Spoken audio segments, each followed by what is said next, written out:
All right, now I want to talk to you about setting up your autoresponder. Okay, now if you set up your autoresponder properly, it can pay you for years to come. Okay, it really can. If you set it up properly, it can pay you for years to come. There's many reasons for this, but the main thing is once someone's on your list, so long as they stay on your list, you can mail to them for years to come. Okay? And you can do it either through follow-up messages that go out over time or as just straight up broadcast messages where you're going to mail your entire list. So, when you're setting up your autoresponder, the very first thing that you need to do is you create a list. So I'll go ahead and I'll show you inside of Aweber just so how easy that it is. I'm in Aweber right now, okay? And what you do is you can see over here it says create and manage lists. So I'm going to just go ahead and create a new list. Show you how easy that it is. Now the very first thing it's going to ask you for a list name. I'm going to say it's my test list.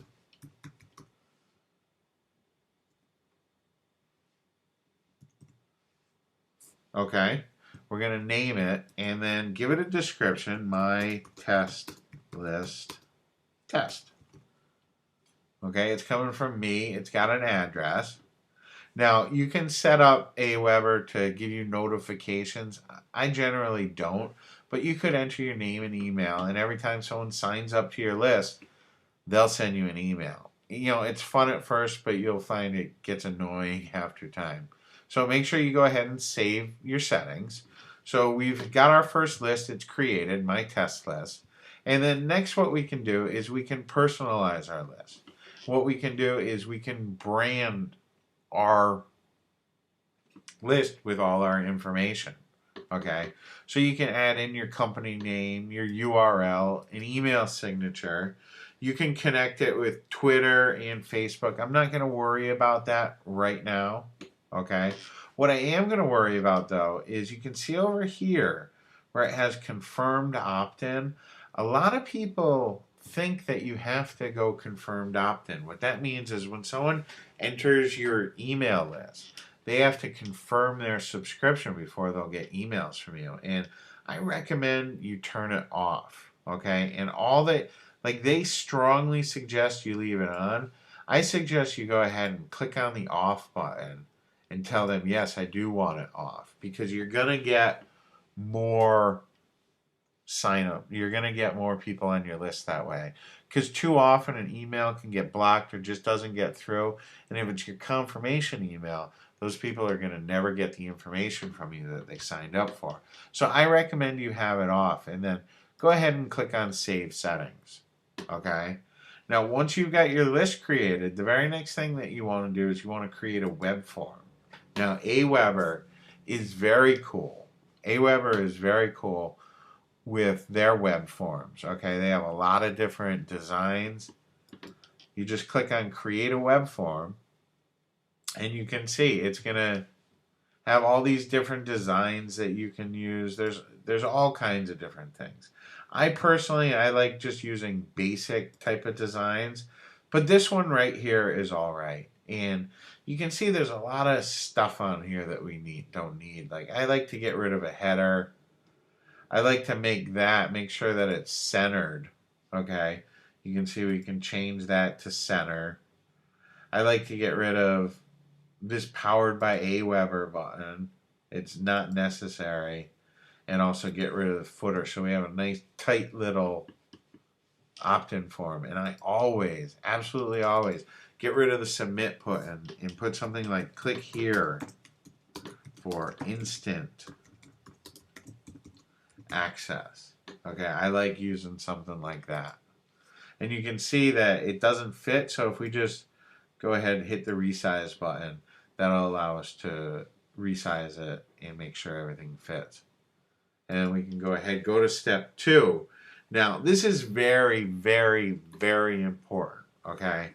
This thank you page, it needs to be, you need to put in a custom URL. It needs to be your OTO page. The very first thing that people are going to see needs to be your OTO page.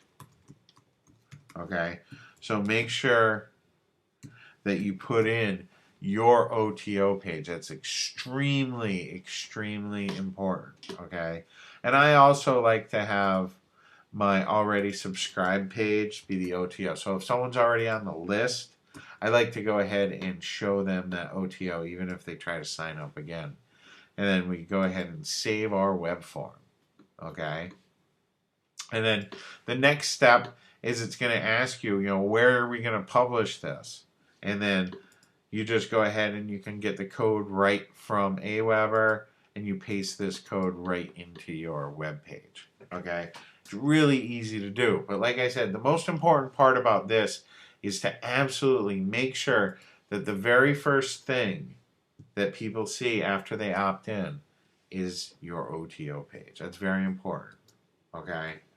The next thing that you're going to do is you're going to add follow-up autoresponders that are going to go out over time. Okay, you can have anywhere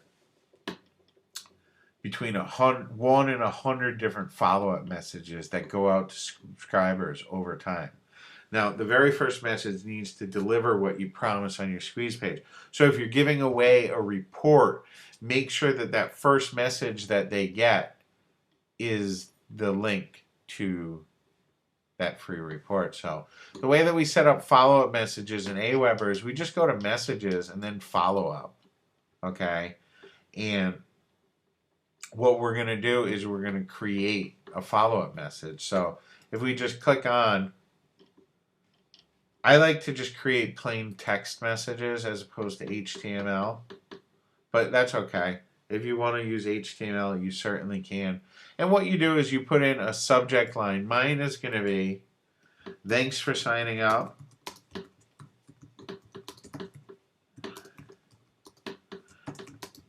Your download. Okay, because like I said, you want to make sure that that first email that they get is your download. Okay. And then in here, we're going to put our message. Here is your download. Thank them. Okay. And then the link. Okay, very easy, very simple. And then we can just go ahead and go next. They're going to ask us, do we want to track clicks on website links in this message? Yeah, I like tracking my clicks. And then it's going to save and exit out of there. Okay. And this email, the first email is always going to go out as soon as they sign up. That's what this interval is. So we can go ahead and create another new message. Okay.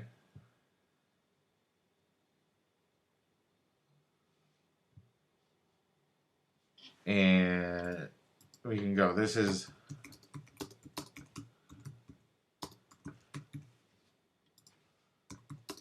put in your message, promote your OTO,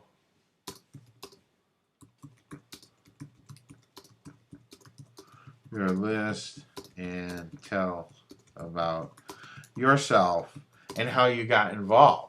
Okay? And then we'll save this, and then we'll see on the next page what we're going to be able to do is it's going to say, hey, when is this going to go out? We want to send this one day after the previous message. Okay? We can choose when it's going to be sent. I generally don't do that. Okay, but you can decide, hey, do you want to skip days? Do you want to only send it on their local time? What time do you want to send this by? All kinds of neat things. Okay, but the important thing is we're going to load up. Okay, we're going to load up our autoresponder messages that go ahead and deliver, right? That deliver our messages out over time. Okay, like I said, that first email message needs to deliver what you promise on your squeeze page. All right. Your follow-up messages. It should be a combination of free information and promotional messages. Okay. It shouldn't all be promotional and it shouldn't all be free. Your first few messages, though, They should not promote any affiliate offers at all. Okay? You should only be promoting your own offers, either your OTO or your upsell, okay, or any other products that are related that you own. But don't send off traffic to an affiliate offer. And get personal with your list. Share some stories and interact with them. Don't just sell to them, okay? A list is living. It's not just numbers. There's people on those lists. Get interaction. Ask questions of your list. Interact with them. Be personal. And you're going to find your list will treat you very well.